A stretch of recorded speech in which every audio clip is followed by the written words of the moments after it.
अच्छा जी, ये टोटल तो हमने निकाल लिया और हमें पता है कि 352 जो है वो टोटल सेल है। कैसे टोटल सेल है कि ईस्ट रीजन की पहली सेल है 3 की, फिर 92 की, फिर 257 की, वट और इस तरीके से ये टोटल सेल बन गई। लेकिन ये नंबर ऑफ़ ट्रांजेक्शन्स कितनी है? 1, 2, 3। ठीक है।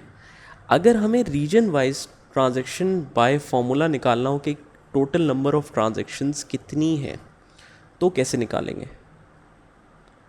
तो जिस तरह यहाँ पर सम इफ़ लगा है, इसी तरीके से अगर हम रीजन्स यहाँ पर कॉपी करें और नीचे पेस्ट करें,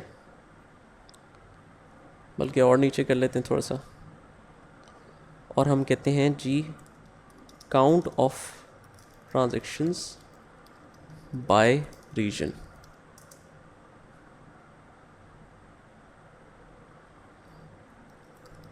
काउंट में भी दो मेथड्स हैं, मेथड 1 और काउंट मेथड 2।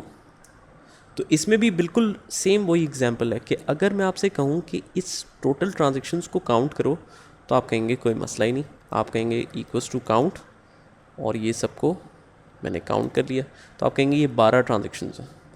लेकिन अगर मैं आपसे यही कहूँ, बल्कि मैं निकाल देता हूँ,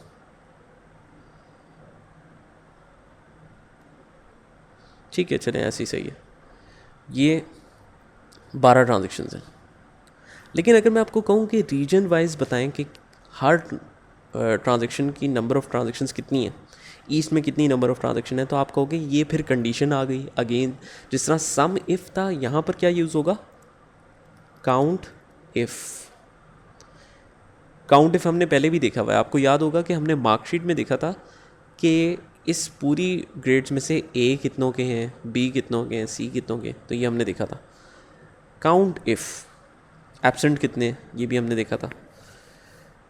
काउंट इफ़ में क्या होता है? काउंट इफ़ में एक्चुअली ये सम इफ़ जैसा ही है, लेकिन सम रेंज नहीं है, बाकी सब कुछ वैसी है। डेटा बताओ, डेटा में से क्राइटेरिया बताओ, सम रेंज नहीं बतानी, बस बाकी तीसरा क्राइटेरिया नहीं है, बाकी पूरा सम इफ़ है ये। रेंज का मतलब क्या है? क्राइटेरिया से रिलेटेड डेटा। डेटा तो यहाँ पर होता है हमेशा पीछे वाले टेबल में। ये पूरा कॉलम हमने सिलेक्ट किया और हमने कहा इसमें से ये बताओ कि ईस्ट कितने हैं। 3 है, इसी को हमने ड्रैग कर दिया, ये आ गया। और इसका भी मेथड 2 वही है जिस तरह सम इफ़ का निकाला था। हमने कहा equals to count if, range में हमने कहा पूरा डेटा के कॉलम, और क्राइटेरिया में हमने कहा पूरा क्राइटेरिया का कॉलम। एंटर किया तो इसमें भी सेम आंसर आ रहा है। तो ये दोनों तरीके आप यूज़ कर सकते हैं। और अगर यहाँ का टोटल देखना चाहें तो सम कर दें, यहाँ का टोटल देखना चाहें तो सम कर दें। तो इस तरीके से हम ये सारा कुछ निकाल सकते हैं। अच्छा, तो यहाँ तक भी आपने करना है, और फिर मैं आपको एक टेस्ट असाइनमेंट भी दे रहा हूँ।